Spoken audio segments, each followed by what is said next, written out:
Começamos hoje, talvez, uma série de 3 encontros dedicados ao último capítulo do Apocalipse e o último capítulo da Bíblia.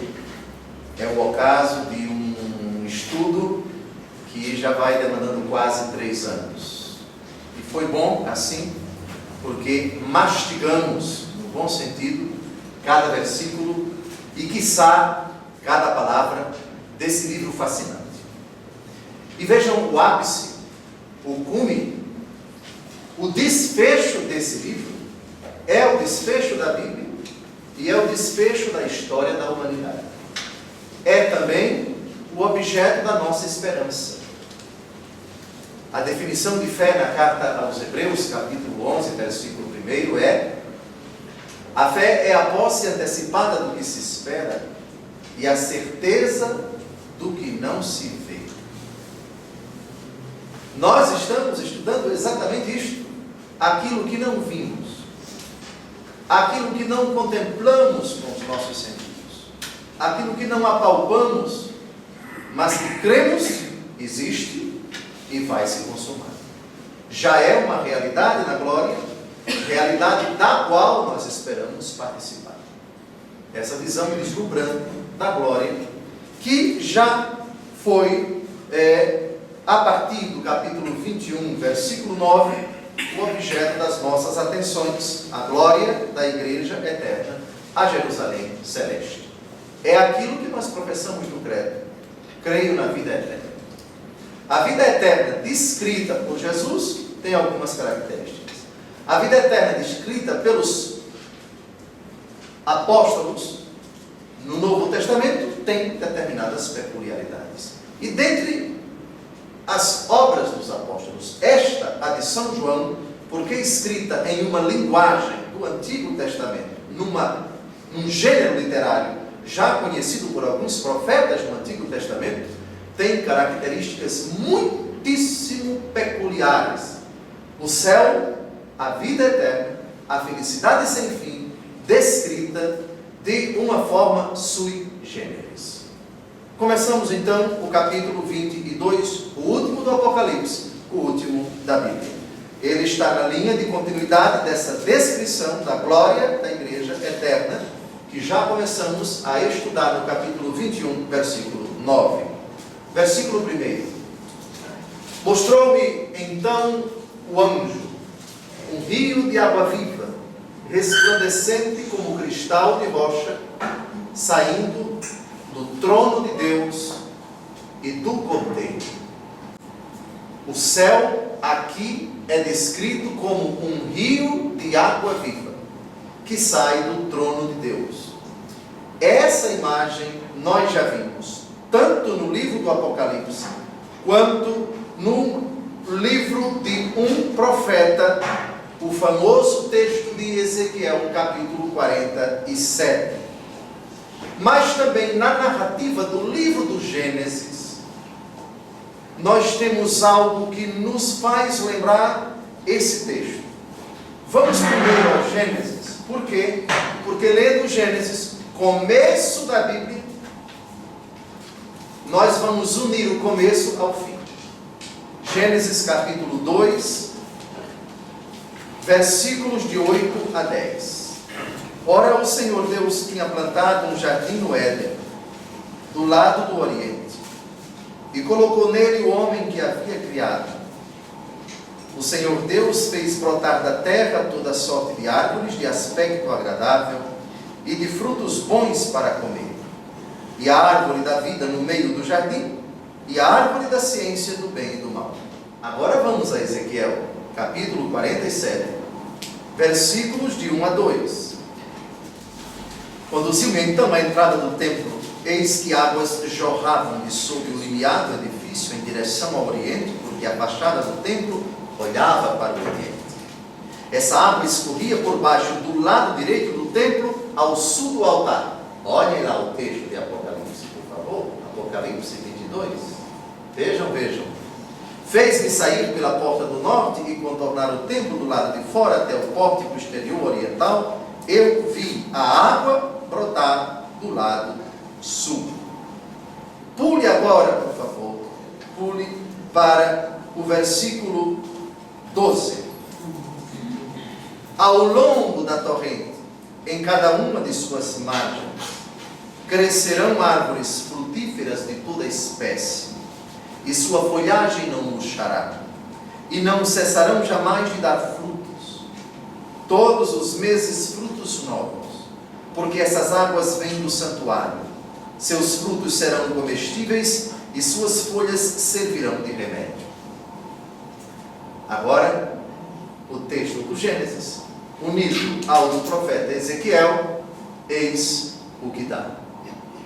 O céu é descrito como a plenitude da vida e uma vida constante, uma vida abundante, uma vida farta, uma vida que não cessa jamais, propriamente vida eterna.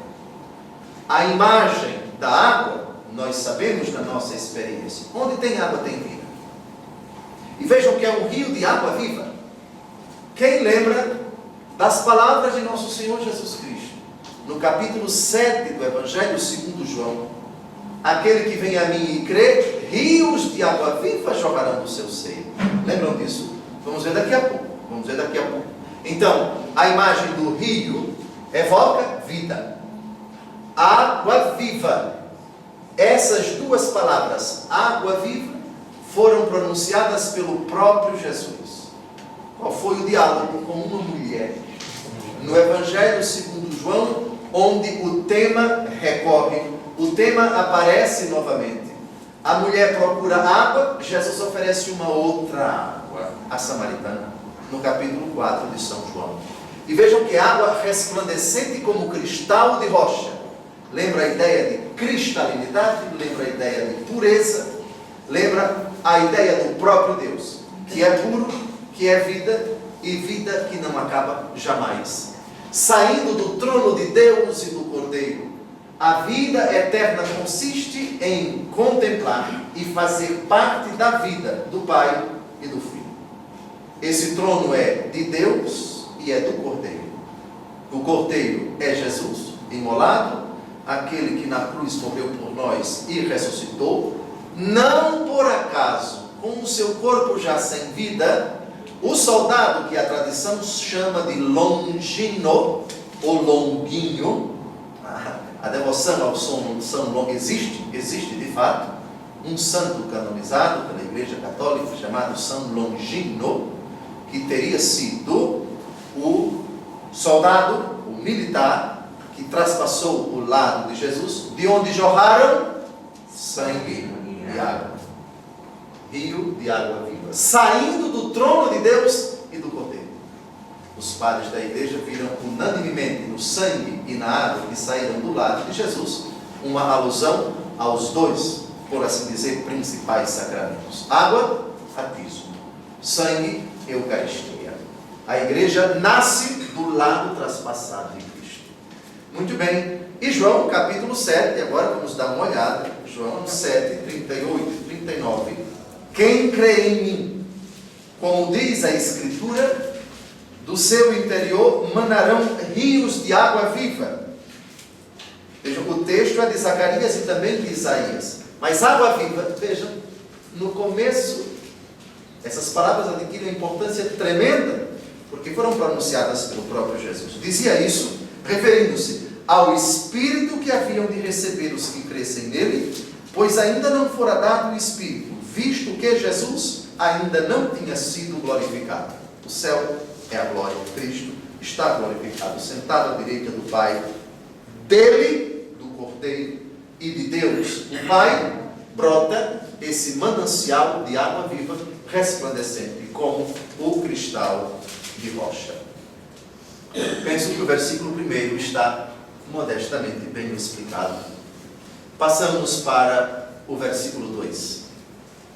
No meio da avenida e às duas margens do rio, achava-se uma árvore da vida que produz 12 frutos, dando cada mês um fruto, servindo as folhas da árvore para curar as nações. No meio da avenida. Essa palavra avenida evoca qual palavra utilizada por Jesus. Aliás, ele se identificou com ela, caminho. Eu sou o caminho. Aqui, o caminho como que adquire uma dimensão superlativa. É um caminho largo, é uma avenida. A diferença de avenida para rua, nós sabemos, tanto a extensão como a largura. Vocês lembram quando Jesus disse: esforçai-vos por entrar pela porta estreita, porque muitos tentarão e não conseguirão. Ele disse também: largo é o caminho que conduz à perdição. Ele é o caminho difícil nessa vida. Seguir a Cristo tem o seu preço. Quem quiser me seguir, negue-se a si mesmo, tome sua cruz e siga. Caminho árduo, caminho espinhoso. No céu é uma avenida que evoca a ideia de uma realidade pela qual e na qual muitas pessoas passam. Nós sabemos que a avenida é feita exatamente para que passem muitos. E o Cristo, caminho, verdade e vida, morreu para que todos tivessem vida. Claro, o texto não diz a quantidade daqueles que atravessam essa avenida, a glória do céu. Mas, no capítulo 7, nós já sabemos, versículo 9, se não me engano, do Apocalipse, que era uma multidão que ninguém podia contar. A avenida, então, já sabemos, já nos referimos a essa categoria em outras ocasiões. Duas margens do rio.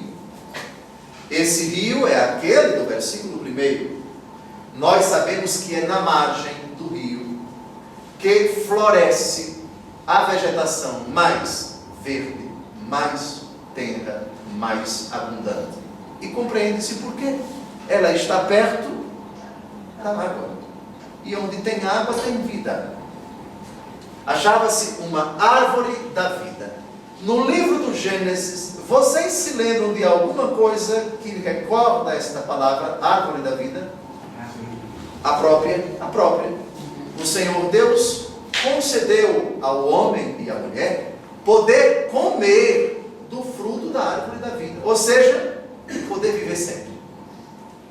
Aquela árvore da vida que o homem podia comer, só não podia comer do fruto da árvore da ciência do bem e do mal, pois foi exatamente esse fruto que foi comido, o proibido. A árvore da vida não estava proibida no livro do Gênesis. Não precisa citar, porque o texto é deveras conhecido. Mas ela aparece aqui de novo. Aqui, a vida eterna. A árvore da vida. O fruto que todos podem comer, ou seja, viver sempre. Aquela possibilidade que Deus concedeu aos homens no jardim do Éden, no paraíso, agora não é mais aquela árvore da vida do passado. Por quê? Porque é uma vida que não vai acabar jamais. E é uma vida com V maiúsculo, porque ela se identifica com aquele cordeiro do versículo 1. Cordeiro que é a avenida, cordeiro que é verdade e cordeiro que é vida. Eu sou o caminho, a verdade e a vida.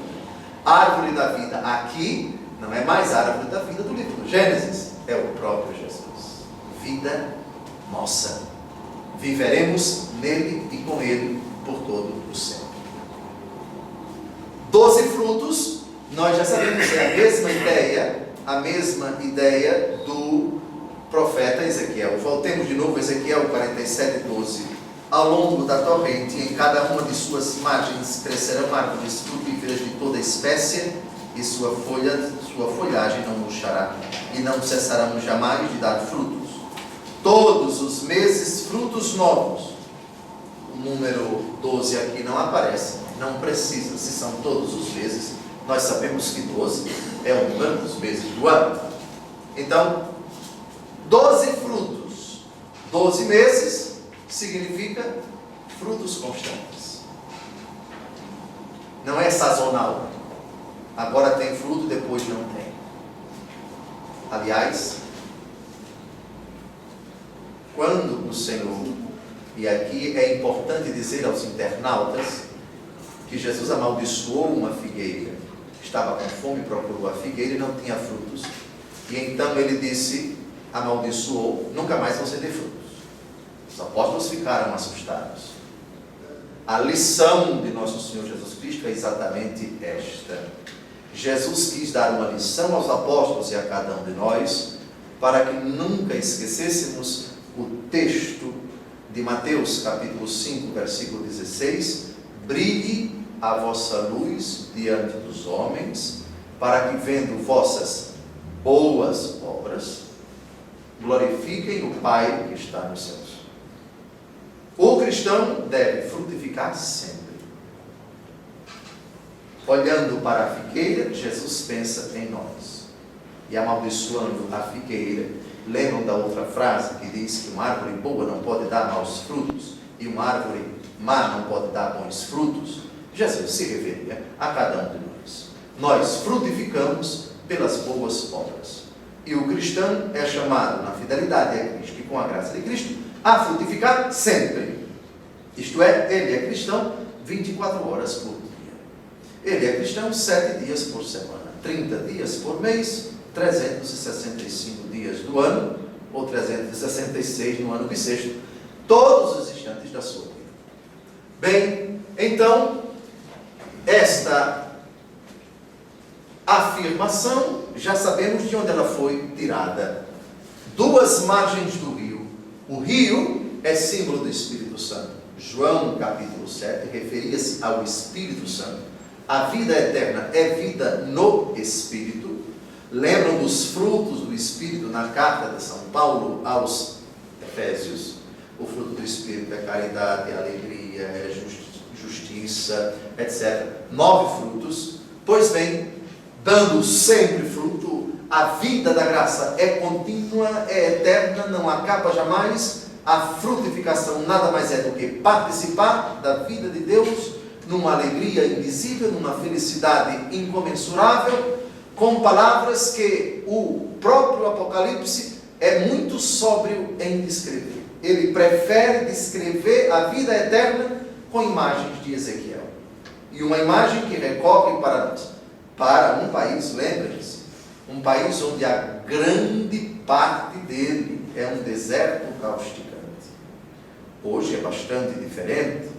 Hoje os israelenses têm uma técnica rebuscada, muito moderna, muito sofisticada de tirar água até do mar da Galileia, de lá de cima.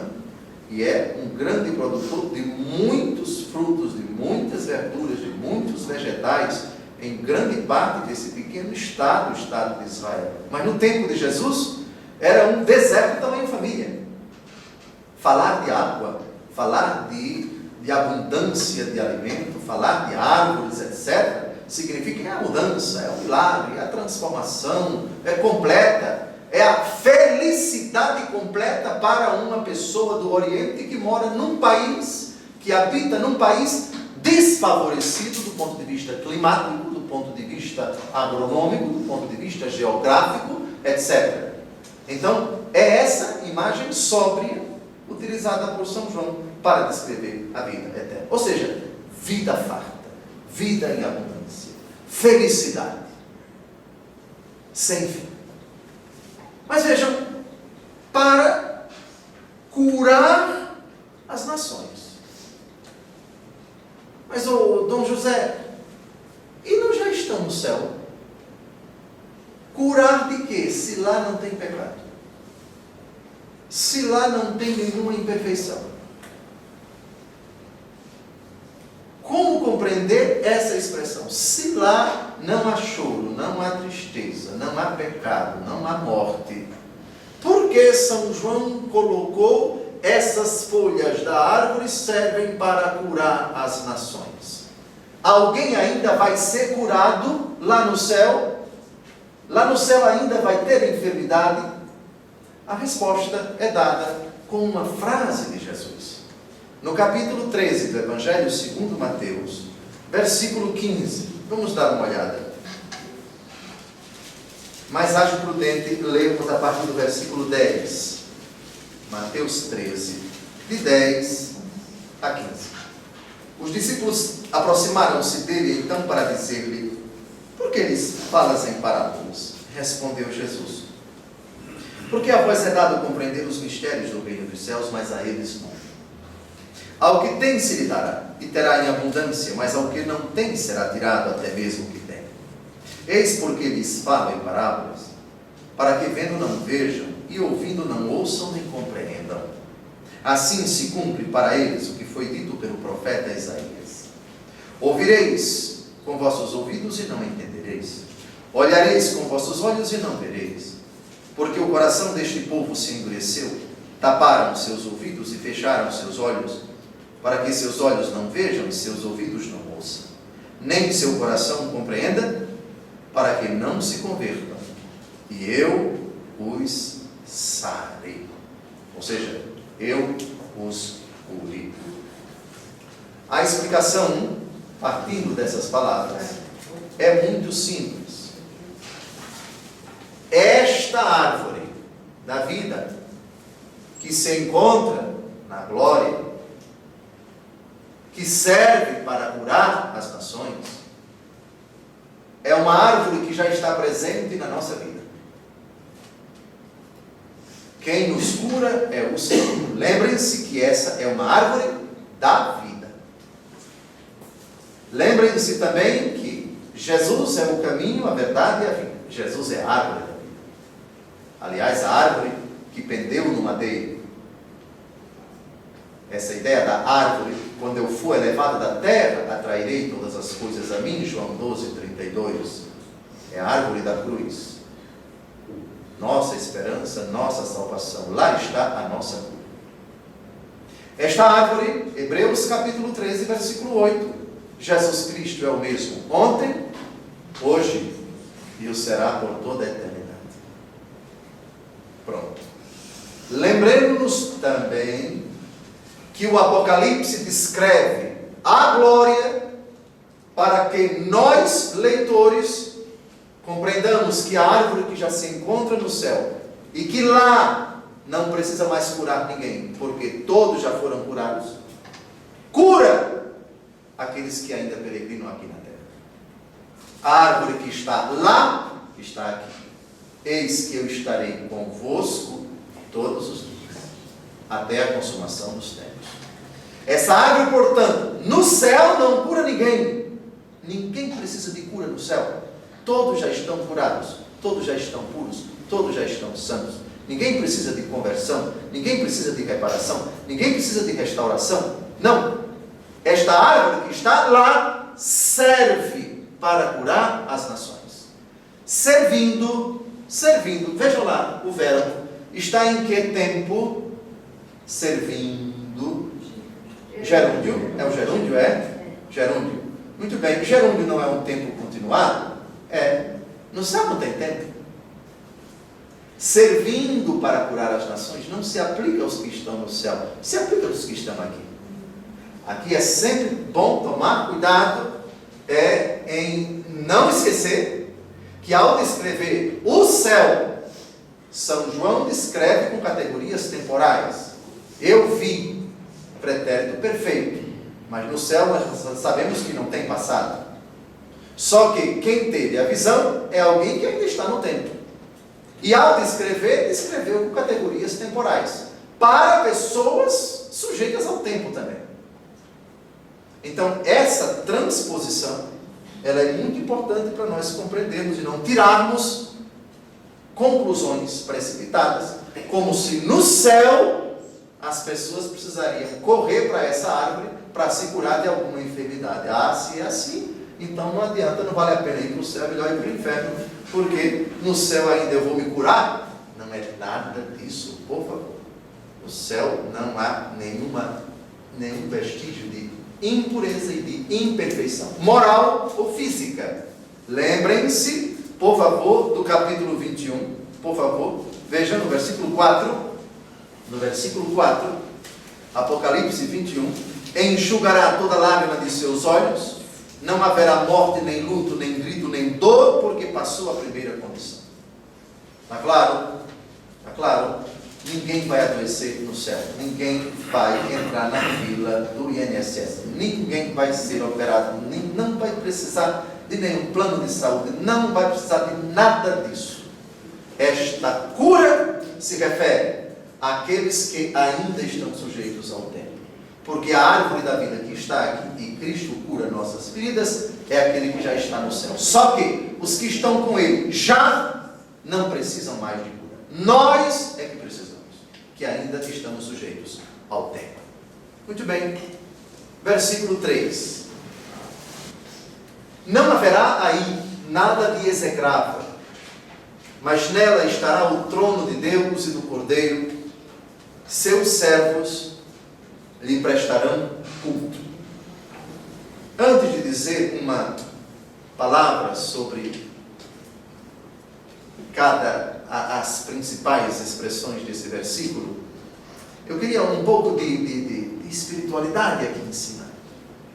O que é execrável? Execrável é aquilo que é condenável, é aquilo que é repugnante, é aquilo que é detestável, é aquilo que é repulsivo, é aquilo do que nós não gostamos nem de falar, porque é constrangedor, todos os adjetivos próximos a esses que eu já citei. Não haverá nada disso, nada, absolutamente nada. No lugar do que é execrável, o trono de Deus e do Cordeiro. A contemplação e a intimidade do Pai, do Filho e o Espírito mesmo não citado, é lógico que ele está incluído. E os seus servos, entendam-se, anjos e santos, prestando constantemente um culto de adoração, de louvor, de bendição, de ação de graças ao Senhor, numa felicidade absolutamente interminável. Os termos, as modalidades dessa liturgia, que não se parece, evidentemente, que a liturgia aqui na terra, como diz a igreja, é um antegozo, uma antecipação da liturgia celeste. Mas se nós quisermos recordar um capítulo do Apocalipse que tratou da liturgia celeste, vocês vão responder na bucha qual é o capítulo que trata da liturgia celeste. Eu vou dar 3 alternativas. É o 4, é o 5 ou é o 6? É o 4. Vamos dar uma olhada. A corte celeste. Não vamos comentar nenhum versículo, porque já dedicamos alguns encontros ao capítulo 4, aliás, a todos os capítulos.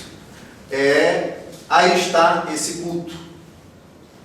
Por favor, eu insisto, quando disse, talvez até há 2 anos atrás, quando estudamos o capítulo 4, esta descrição do capítulo 4 é simbólica. Cuidado para não cairmos na literalidade, achando que a liturgia celeste desdobrar-se-á apenas com essa roupagem e nessa moldagem. É sempre, qual é a palavra do capítulo 1, versículo 20? Simbolismo, para descrever tudo aquilo que São João contemplou e que traduziu, como não podia deixar de ser, em linguagem cifrada. Se me desse a ousadia de dizer quanto por cento de todo o livro do Apocalipse São João se vale de textos do Antigo Testamento, eu vou chutar 85%. Foram muitíssimas os textos do Antigo Testamento que nós citamos aqui. Volta para cá, pega para lá, retoma aquele profeta, cita aquele outro, vira para cá, vira para lá. Prova de que toda essa descrição é sempre em linguagem cifrada. Repito, o céu é infinitamente muito mais bonito, fascinante, encantador do que as pobres, vejam, é palavra de Deus, mas palavra de Deus escrita em palavra humana. Mesmo sendo palavra de Deus, mas porque escrita em linguagem humana, ela não pode esgotar essa felicidade, essa realidade transcendental, essa realidade maravilhosa que aguça o nosso coração, fortalece, consolida, anima a nossa esperança, porque em breve nós esperamos desfrutar dessa realidade que São João fala tão pouquinho e com uma linguagem tão, desculpem a expressão, esquisita, que é a linguagem apocalíptica do Antigo Testamento, mas não pode deixar de ser. Porque, repito, se ele descrevesse tudo, se ele falasse, eu acho que 2% do que é o céu, qual seria a nossa reação? Eu não quero mais ficar aqui. E aí seria todo mundo quereria, não sei, não digo se matar, mas só viveria agora aguardando, porque tamanha é a beleza daquilo que ele viu. Convém que seja assim. É infinitamente bonito, é infinitamente belo, é fascinante estar com o Senhor e com os seus servos neste culto que não acaba jamais. Uma palavra sobre o execrável. O execrável é Zacarias capítulo 14, versículo 11. Ele não fala execrável, mas fala uma palavra parecida. Detalhe o título do capítulo 14 de Zacarias, o dia do Senhor. Habitarão nela e não haverá mais interdito. Jerusalém estará verdadeiramente em segurança. Interdito era uma decisão da autoridade, digamos, civil, mas vamos ser mais claros, o rei, ou um general, uma pessoa encarregada de garantir a segurança do povo. Quando uma determinada região, um determinado local oferecia perigo para a população, eles decretavam a interdição. Então, esse lugar está interditado. Ninguém pode ficar aqui porque é perigoso. Seja porque existe uma doença contagiosa, seja porque existe um perigo de deslizamento, seja porque, enfim, interditava-se aquela parte do território, aquela região, aquela parte da cidade. Ou seja, é um lugar proibido, é perigoso. Então, a ideia aqui na profecia é dizer, claro que essa profecia se refere ao fim dos tempos, não haverá interdição, não haverá nenhum obstáculo, nenhuma dificuldade, nenhuma ameaça física ou moral àqueles que estão no céu. Não haverá aí nada de execrável. Repito, insisto, a tempo e fora de tempo. Execrável do ponto de vista físico e do ponto de vista moral. É a completa, absoluta e a mais perfeita, com redundância e tudo, perfeição do criado. É isso que eu faço novas todas as coisas. Novo céu e nova terra. A primeira criação passou, com tudo aquilo que ela tem de execrável, de detestável, de limitado, de decrépito e de sujeito à finitude. Não existe nada disso no céu. O versículo 24 talvez seja um dos mais belos de todo o Apocalipse. Verão a sua face, e o seu nome estará nas suas frontes. Seu nome estará nas suas frontes. Primeiro vamos ver isso daqui no finalzinho, porque essa expressão já apareceu em 3 lugares no Apocalipse. Vamos ver o nome de Deus na fronte dos eleitos. Apocalipse 3:12. Farei do vencedor uma coluna no templo de meu Deus, de onde jamais sairá.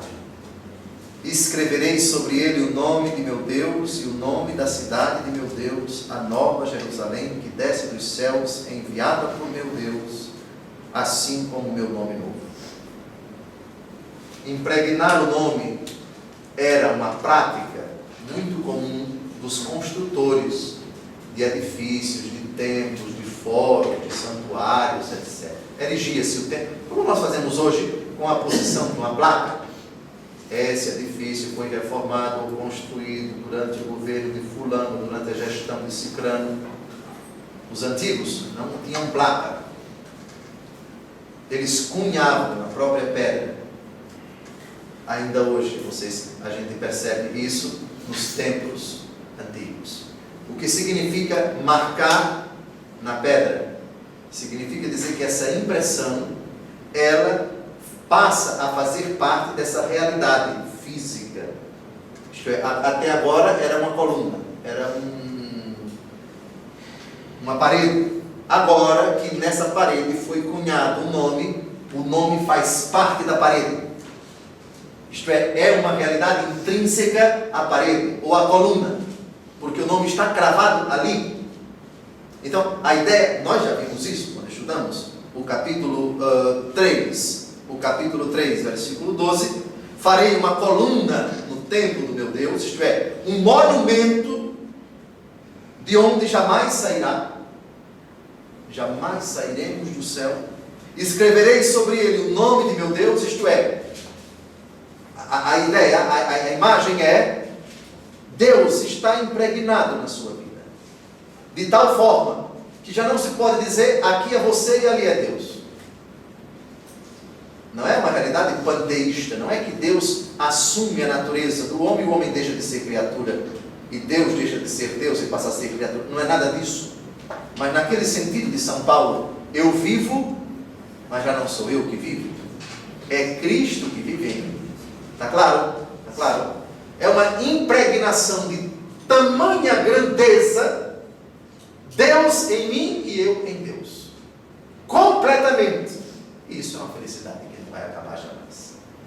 Aqui na terra nós já experimentamos isso pela fé. Minha vida presente na carne, eu a vivo pela fé no Filho de Deus que me amou e se entregou a si mesmo por mim. Mas tem uma realidadezinha, um obstáculo, que não permite que esta vida em Deus sempre seja uma realidade, com exceção da Virgem Maria, é o pecado. O pecado impede que aqui na terra eu possa dizer sempre, eu vivo, mas já não sou eu que vivo, é Cristo que vive em mim. Porque quando eu peco, Cristo não vive em mim, eu me afasto dele, eu me distancio dele. Mas no céu não. Então, eu espero que tenha ficado clara essa ideia de o nome do Senhor nas nossas frontes. Ainda capítulo 7, versículo 3, demos uma olhada, já vimos esse texto também, Apocalipse 7, versículo 3.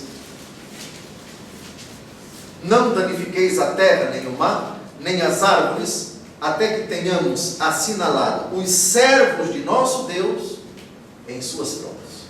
A mesma ideia, não precisa repetir a explicação.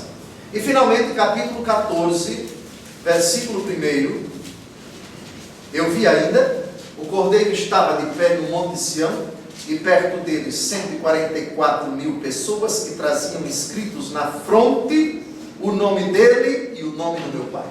Trazer na fronte, isto é, a vida deles é o próprio Deus. Deus vive neles e eles vivem em Deus.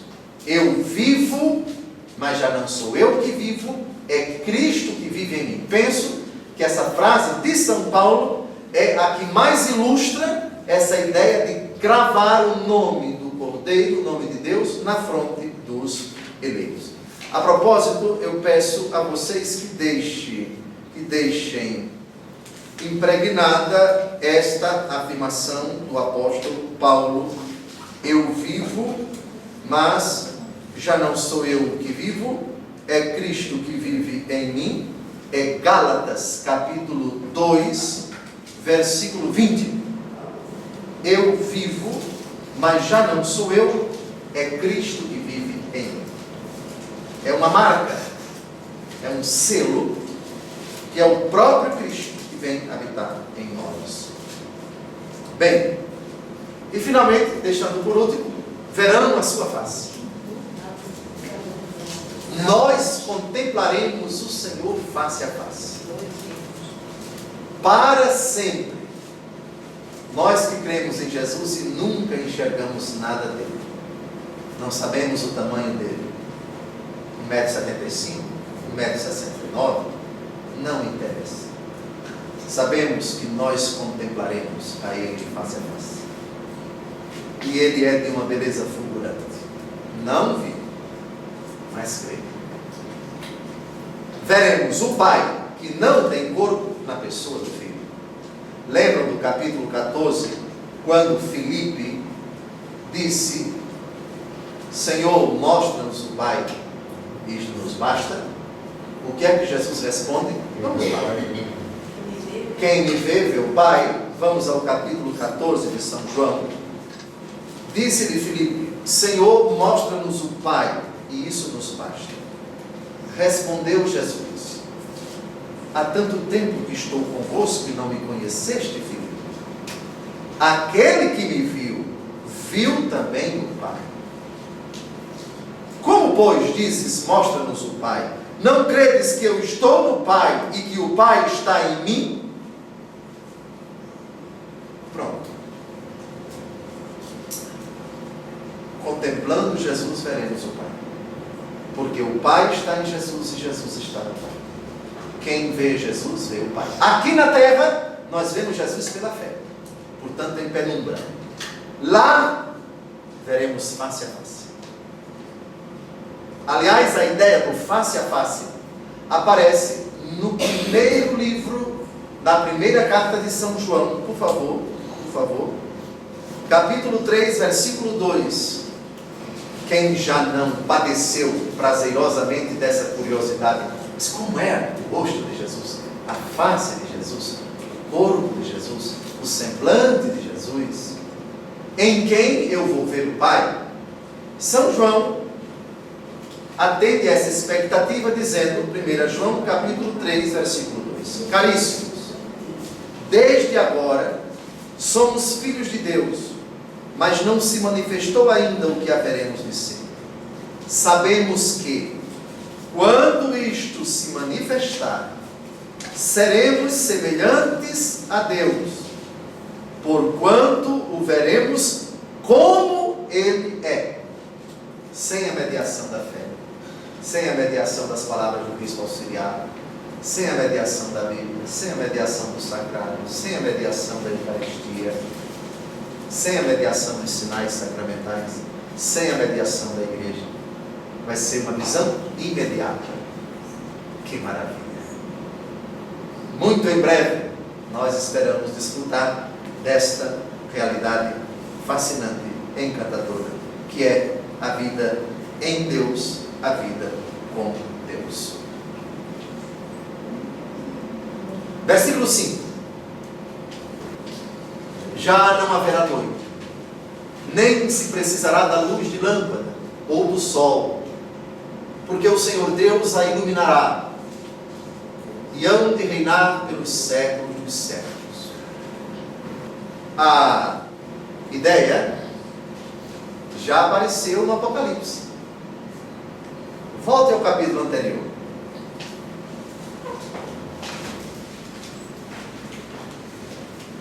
Vejam os versículos 23 a 25. É quase que uma repetição. Apocalipse 21, de 23 a 25. A cidade não necessita de sol, nem de lua para iluminar, porque a glória de Deus a ilumina e a sua luz é o Cordeiro. As nações andarão na sua luz, e os reis da terra levar-lhe-ão a sua opulência. As suas portas não se fecharão diariamente, pois não haverá noite. É quase que uma repetição. A ideia, nós já comentamos no capítulo passado. Não haverá noite. A noite é símbolo de quê? Trevas. Nas trevas, nós lembramos daquela realidade que já foi condenada ao abismo. A estrela, absinto, os seus anjos e todos os condenados. Não haverá noite.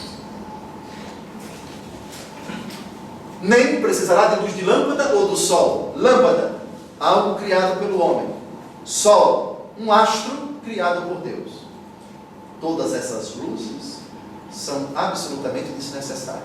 Lembram, a única vez que nosso Senhor Jesus Cristo se transfigurou na presença de Moisés e de Elias, foi com o brilho que vai iluminar o céu.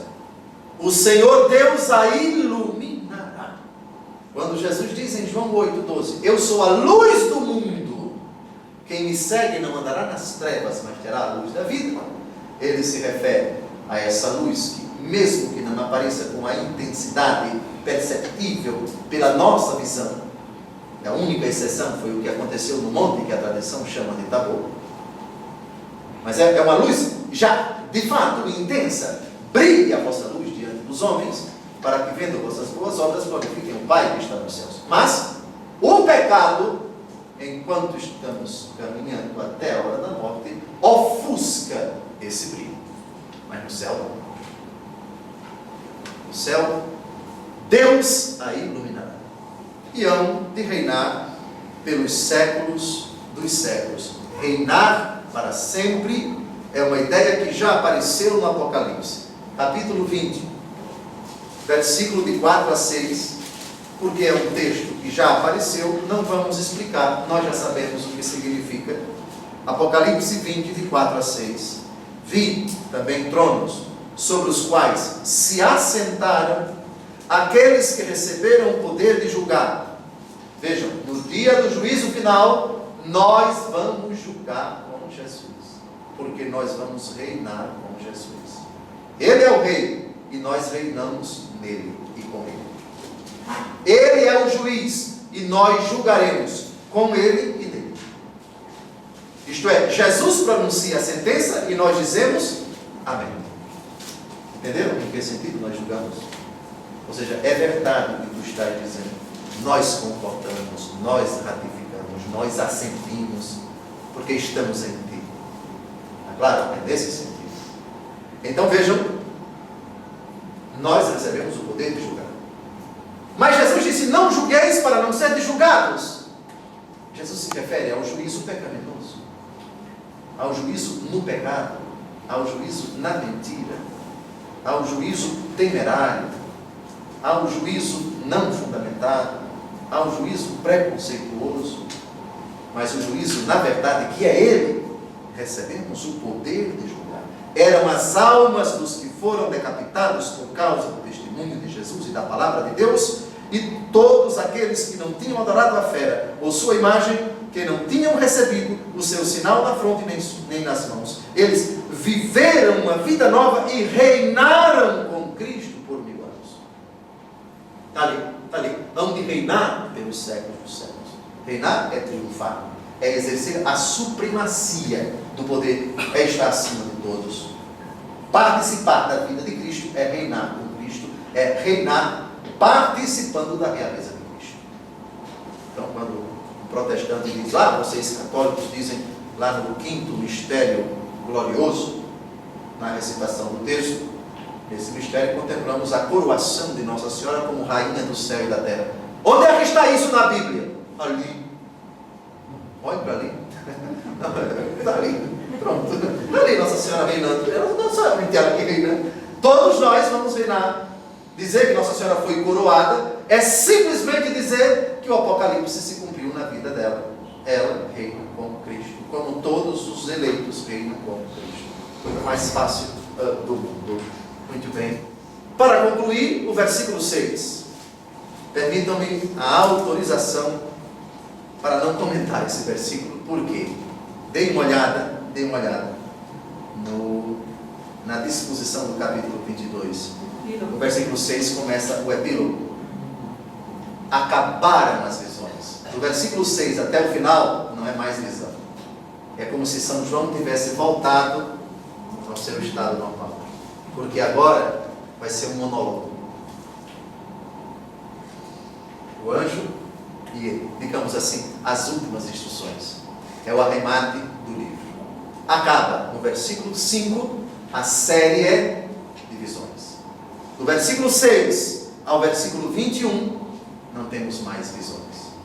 Temos os últimos recados, por assim dizer. Então vamos deixar para o próximo encontro, de 6 a 13, por exemplo, 7 versículos. No próximo encontro temos que usar 7 versículos. E no terceiro, os últimos 7 versículos. Então, 7, 7 e 7. Boa noite.